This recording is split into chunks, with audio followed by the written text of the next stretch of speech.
Hi and welcome back. So this video is about to tell you how to answer the 5 interview questions you need to nail, okay? You need to know how to answer them. And Gogateki is here to help you finding out what are the best strategies and the best methodologies to actually do so and stand out like the top candidate you need to be. You're gonna find practical frameworks, real example answers, and the techniques that get students and young professionals get hired at Anthropic, Google, Amazon, Meta, TikTok, and many others. Before we start with the 5 questions, I'm going to tell you 7 principles on how to answer like a top candidate. You need to apply the 7 principles to every one of the answers. This is what's going to make your answers or a forgettable response or one answer that actually gets you hired. First principle, use AI to structure your answers. AI is never going to get you hired, but it can definitely help you to actually be more concise and more organized. So go to Claude, go to ChatGPT and actually tell them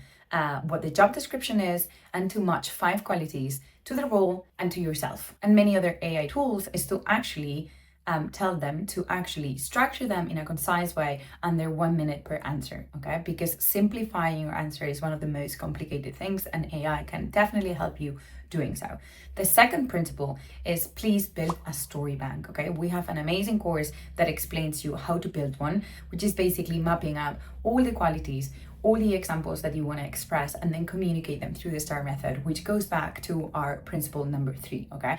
You need to use the STAR method for behavioral questions. And I'm going to let you know how to answer them through this principle that is absolutely mandatory. Principle number 4 is please be concise, okay? Aim for 90 seconds per answer. And if you cannot tell the story in 90 seconds, that means that there is a lack of preparation. Rambling is one of the most common reasons candidates are rejected, okay? It signals low self-awareness and it definitely signals lack of preparation. Principle number 5, you need to be structured, okay? Signal your structure out loud, okay? Help the interviewer actually understand where you are through the answer, okay? Do not be afraid to say, okay, the situation was this, the task was this, the action was this, and the result was X and Y. Another thing that you can do is through body language, you can number them with your hands. That actually works perfectly well. You probably never know if the interviewer has interviewed 5 or 6 candidates before, if they are tired, and you need to help them follow your answer to the question, okay?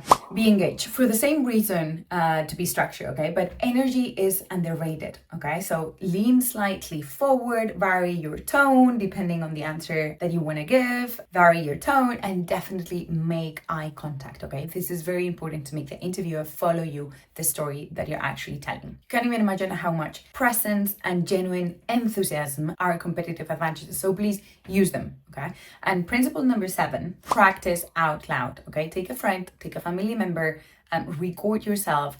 Do anything you want. Please do not go to the interview without having practice way in advance. If you want to go deeper, at Gogateki, we run live courses to get you fully interview ready, okay? So our programs include plus 50 courses to get you actually interview ready with a personalization for each one of the stages that you can be if you're job hunting or you're actually interviewing at that specific moment. So we help you from application to offer negotiation. The second thing that we do is we have an amazing AI interview agent for you to practice everything that you learned during the courses. You can tell the AI agent, listen, I have a product interview for Google next week, and the AI agent will do the interview for you, okay? It will give you questions and it will give you feedback on your answers. The third thing that we have is frameworks and methodologies from the other side of the table, okay? All these methodologies, all these frameworks have been created from people that are coming from Google, from Meta, from Amazon, from Lovable, from Anthropic, from 11 Labs, from many tech companies for tech and non-tech roles, okay? So do trust the hiring manager's advice. And the fourth thing that we have is a masterclass and bootcamps on a bi-weekly basis. We have created intensive sessions designed to accelerate your preparation and build confidence fast. Now, join our community. Go to our website, go and have a look on the courses and get access to the upcoming cohorts.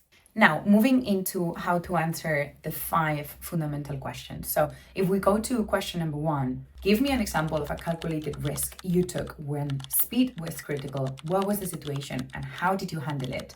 This is here. You need to understand, first of all, what is this question testing? Okay, so basically this question is testing your judgment, how you operate under pressure, and your ability to act decisively without full information. Okay, and this is very, very important. It's a core competency in fast-moving tech environments. So it is actually a quality needed. Okay, the interviewer is not looking for a story where the risk was pretty much obvious. Okay, they want to see that you can weigh trade-offs consciously, move quickly, adapt yourself, and put safeguards in place without being paralyzed. So choose a story where the risk was genuinely uncomfortable. Okay, interviewers can spot a sanitized example immediately, and that tells us nothing interesting about how you think. How a good answer would look like. Okay, so in the situation part, because we're always answering behavioral questions with the STAR methodology, in the situation part, we can say something like, at my previous internship, 2 days before a high-stakes product launch, we identified a critical bug in the payment flow.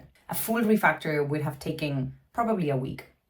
Delaying the launch meant missing a committed date for a key enterprise client, and that client represented a significant ARR for the business. So we were at risk. Now, regarding the task, as the engineer on call, the decision fell to me like delay and protect technical integrity or ship with a targeted mitigation and manage the risk in production. So I had 2 hours to make the call. I had 2 hours to make that decision. Regarding inaction, what I did is I immediately pulled the error logs and identified that the failure only manifested in a narrow set of edge cases, so fewer than 2% of expected transaction volume. So what I did is I proposed a surgical patch to isolate the affected logic behind a feature flag, which allowed us to disable it instantly if needed post-launch. I also added a granular monitoring and automated alert on that specific flow and briefed the product manager and engineering lead on the trade-off so the decision was transparent and aligned with different teams. Within the result and the impact, it's a positive impact. We launched on time. Payment failures dropped by 95% relative to the pre-patch baseline, and we saw no major production incidents. The feature flag remained untouched, which was very important, and the following sprint, we completed the full refactor properly. This experience reinforced something I know apply consistently, which is like speed and rigor are not opposites, and the right safeguards let you move fast without gambling.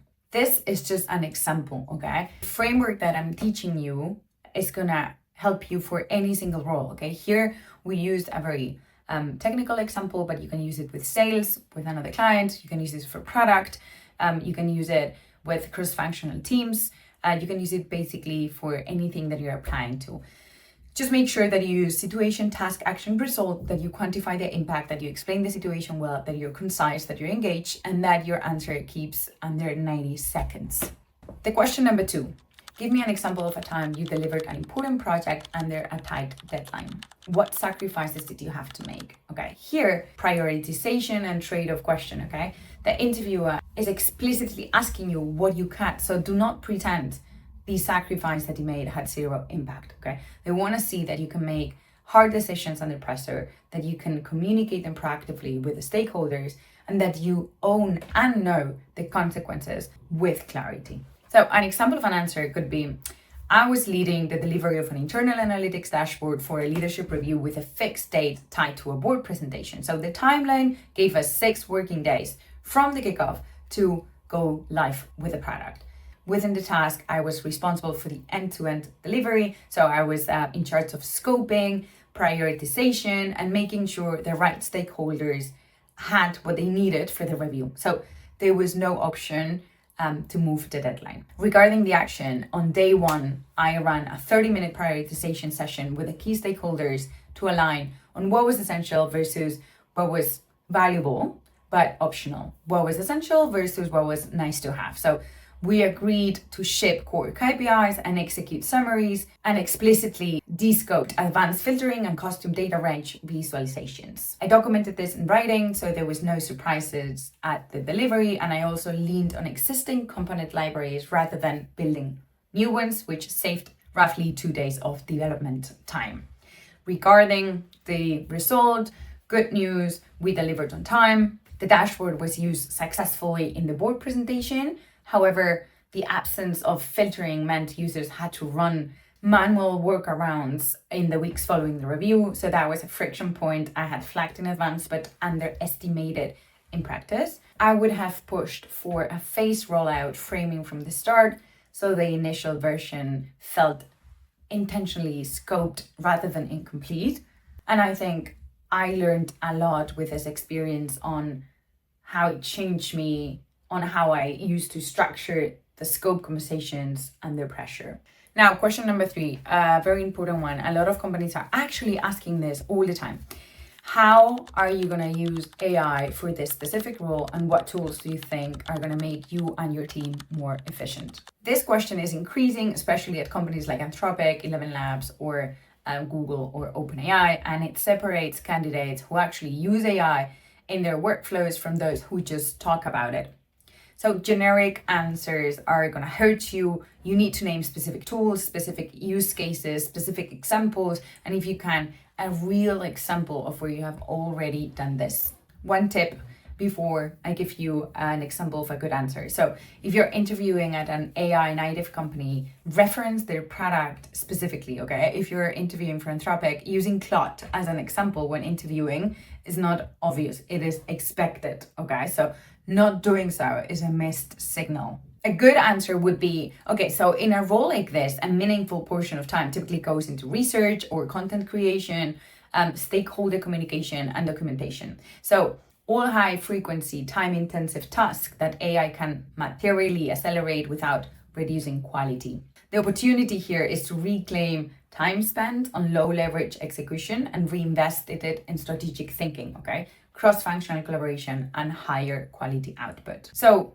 being more concrete in terms of action and what I would do, I would use Claude to structure documents, generate first drafts from bullet points, and pressure test arguments before sharing them with the rest of the stakeholders. So, for example, for research, Claude or Perplexity gives me source, current information in minutes rather than hours. So if the role involves any code or data work, I would also use Cursor dramatically to reduce boilerplate. For meetings, I could also use Notion AI to generate summaries and section items, which keeps the whole team aligned without anyone spending 20 minutes writing notes.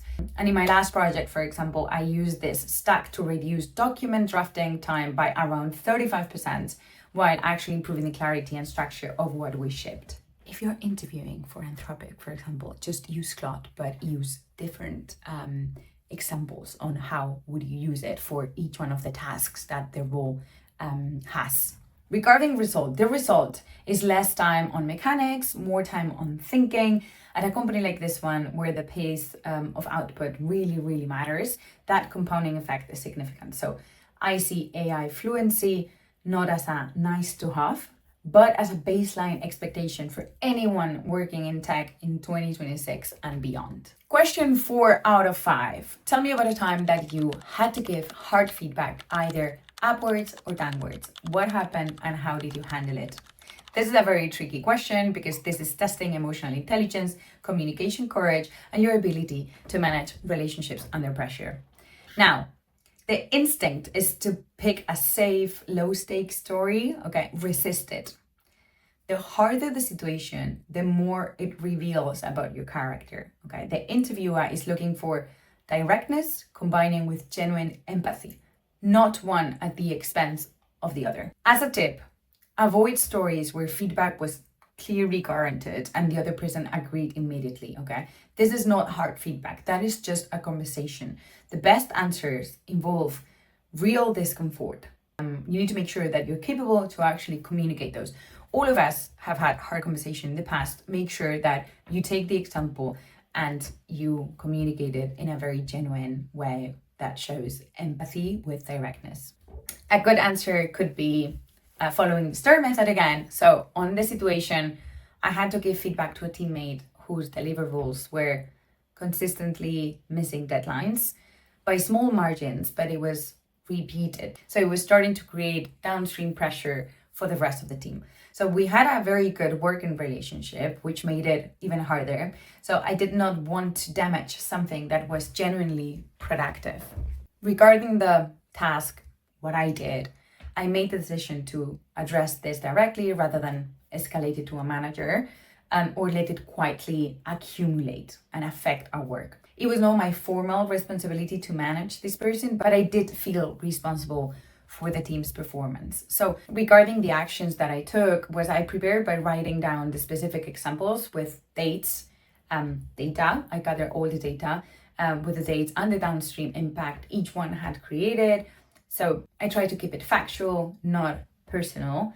I asked if they had 20 minutes for a private conversation and framed it from the start as wanting to improve how we work together, not as a complaint. During the conversation, before I finished laying out the pattern, I asked whether they were blockers they were not aware of. That question changed completely everything. They disclosed they had been carrying a significantly heavier workload from a parallel project that had not been visible to the rest of the team. So basically, we left that conversation with a clear picture of each other's constraints and a renegotiated approach to how we communicated our capacities. Their delivery improved materially over the following 3 weeks, and our working relationships became stronger. So even though it was hard to gather all the data and to feel that I was having a confronting situation, it was very effective, as it felt not as a verdict, but as a conversation. So asking questions first is not a sign of weakness, it's how you find the real issue. And that's a positive outcome that I got. Okay. And question number 5, the last one, can you share an example of when you leverage data to make a decision and walk me through it? Okay. This is data literacy and critical thinking question, okay? So the interviewer does just not want you to know that you're comfortable with data, okay? They want to see that you use data to challenge assumptions and drive action, okay? Not simply to confirm what you already believed in. Okay, so the most impressive answers involve a moment where the data surprised you, okay? Where you were gonna follow a strategy and the data told you that it was the opposite direction, the right one. A pro tip, if you're early in your career, a university project or personal project with real data is perfectly valid example as well. Now, a good answer would be, for example, situation. While working on a growth project, my team needed to decide where to concentrate our marketing investment for the next quarter, okay? If we had to decide if we went for paid social media campaigns, meaning Meta, Google, and TikTok, or we followed the email campaigns, okay? Both had been running for 6 months with meaningful budget. And there was a genuine disagreement within the team about which one was performing better, depending on the KPIs and metrics that we were looking at.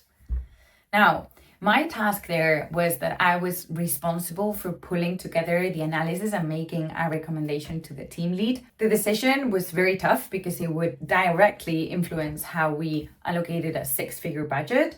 So it needed to be grounded in something way more robust than intuition or internal advocacy. What I did is I built a comparative analysis across 4 dimensions. So it was conversion rate, it was cost per acquisition, it was 30-day retention of acquired users, and revenue per converted user. My initial hypothesis and the team's prevailing assumption was that paid social would lead on volume and efficiency, given our audience demographics.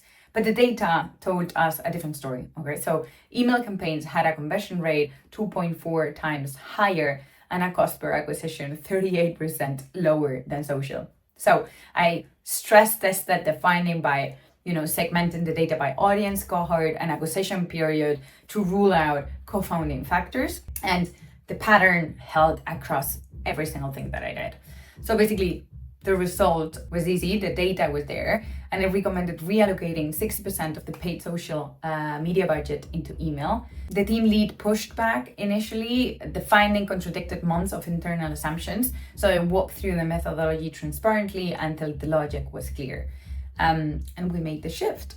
The following month, overall conversions increased by 22%, and the experience reinforced a principle I now apply consistently, which is data is the most valuable, not when it confirms what you believe, but when it gives you the confidence to challenge it. Now, I want to give you a message. I want to tell you that you have got this. Finding a job and finding good opportunities is very tough, and there's a lot of uncertainty in the process, but believe me, you have got this. With hard work and preparation, you're going to get one really good opportunity, and preparation is the only advantage that you can control. So build your story bank, practice out loud, show up ready and follow us on social media and visit our website and be part of Gogoteki's community if you want to smash the next hiring process.